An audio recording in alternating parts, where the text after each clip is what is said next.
At for today's video mga lods, ito na nga po pala yung part 2 kung paano natin ginawa yung scallop design na may flower pole design. Tapos naglagay naman po tayo ng flower pole design sa bandang gitna rin. Part 2 mga lods, umpisahan na natin. Tara! At bali ito na nga yung plot natin mga lods. Part 2 na pala ito mga lods kasi yung una yung ginawa nating scallop design na may flower pole yung bawat dulo. Dito naman maglalagay tayo ng pinaka flower pole sa gitna para may combination yung pinaka scallop design natin.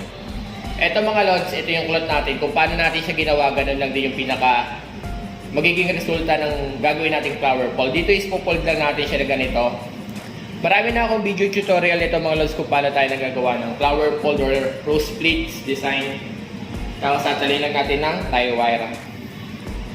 So nagtatanong nga po pala tungkol sa tie wire, sa hardware lang po bumibili niyan. Sabihin nyo lang tie wire, yung mas manipis sa alambre. Kasi yung alambre sobrang bigat nun at saka matigas siya i-fold. Ito sobrang lambot lang. Pwede nyo rin siyang itali sa Christmas balls mga lods. Kung nawalan kayo ng panali ng Christmas ball. Pwede rin to kasi malambot lang to mga lods. Dito is magpo-fold lang tayo ng ating gagawing rose splits. Yan. Sa mga video natin yan, fold lang natin siyang ganyan. Yan. Mas maganda yung fold, mas maganda yung kakalabasan ng pinaka rose splits design yung mga idol or yung flower pole. Yan. Po-fold nyo lang siya ng ganito. Yan. Fold nyo lang siya ng ganyan. Tapos tatali nyo lang siya ng tie wire. Marami na akong video tutorial nito mga lods, pero sa mga bagong followers natin yan. Gagawa lang tayo ng 5 pirasong ganito. Yung flower pole natin na ginawa sa table natin, dito mga lods yan. 5 piraso lang yan. Dito sa hawak natin, gagawa rin tayo ng 5 piraso para makabuo rin tayo ng ganung kalaking flower pole. Yan. Fold lang ulit dito. Yan. Pantay nyo lang dyan. Yan. Check nyo naman siya kung pantay o hindi. Yan. Tapos tali.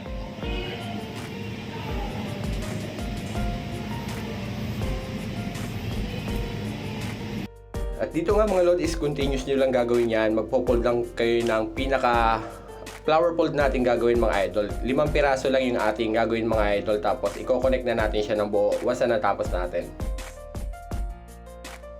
Natali na natin yan. Bali 1, 2, 3, 4, 5. Yan. Ganyan itsura niyan mga lods yan. Dito nga yung pinakadulo na to at saka itong dulo na to. Pag-connect nyo siya mga ganito mga lods yan.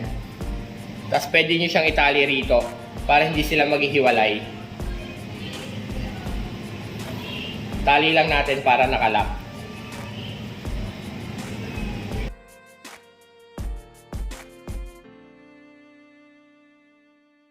After natin matali mga lods yung pinaka natin, rose splits.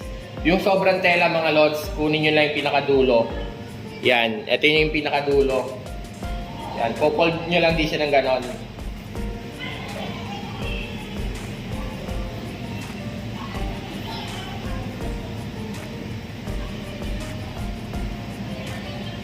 After nyo ma-fold mga lods, ito na yung pinakadulo niyan. Yan. Hindi lang pantay yung cloth ko, pero yan yung pinakadulo niyan.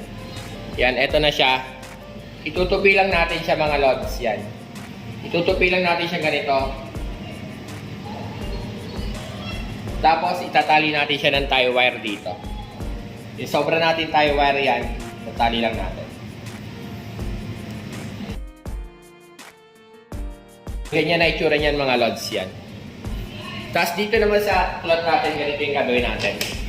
Ito natin yung pinaka-white. Dito sa table natin na to yan. Sukatin nyo yung gitna, tapos ipofold lang natin siya pataas. Ito yung pinaka-gitna niya mga lods. Kukunin lang natin siya.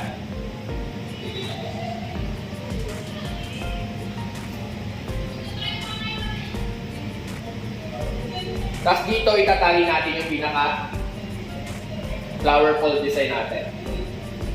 May tie wire tayo sobra dito mga lods. Yan. Tatali lang natin.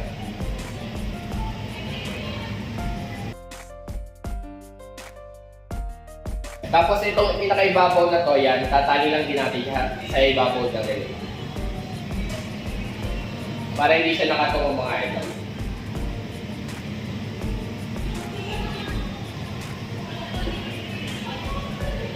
Ito na yung tsura niyan. Dito mga lods, bubukahin na natin siya. Yan. Dito is ganun lang din yung buka mga lods, yan pasigsag lang yung hatak. Yan. Ito pasigsag lang.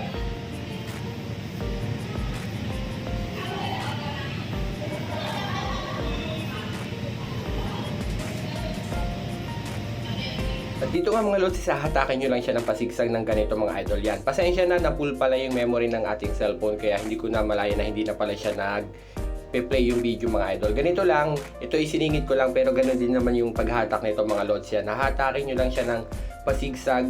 Once na nahatak nyo siya ng pasigsag lahat mga idol, mabubuo na po yung pabilog na crumple design o yung pinaka flower fold design natin. Kung sa tingin nyo is magulo yung pagkakahatak nyo, pwede niyo naman po siyang ayusin. Once na nahatak nyo na po siyang lahat mga idol, yan.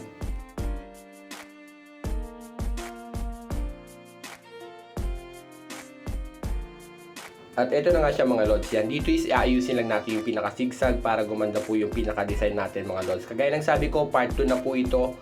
Kung gusto nyo mapanood yung part 1, ilalagay ko na lang po sa comment section yung part 1 para masundan nyo rin po yung video na to. At dito naman sa baba mga lods, ito ibubukahin nyo lang para magkaroon ng pinaka-scallop design o yung pinaka-simpleng design ng ating flower fold mga idol. At bale ito na siya mga lods, yung ating pinaka-flower fold design na may flower fold din design sa bawat gilid mga lods yan. 2 colors combination mga lods ng beige at saka red mga idol yan. Ganyan na itsura niyan mga lods yan. Pasensya na kagaya na sabi ko kanina na full kasi yung memory natin kaya hindi ko napansin na hindi pala siya nag-play. Pero kung paano nyo siya hinatak yung red, ganun din naman yung white mga lods. Wala siyang pinagkaiba. Yan. Ito yung part 1 natin nung nakaraan. Yung red combination natin ng flower fold. Yung red pala natin na flower fold. At ito naman yung white natin mga lods. Yan. Ito nga po pala mga lods is part 2 na nagdagdag lang tayo ng pinaka flower fold sa gitna para meron kayong additional na design. Kung magagawa kayo ng ganitong design, mayroon kayong may i-apply pang ibang design. Yan. Yan. Sobrang simple lang pero maganda naman siya tingnan mga lods. Yan.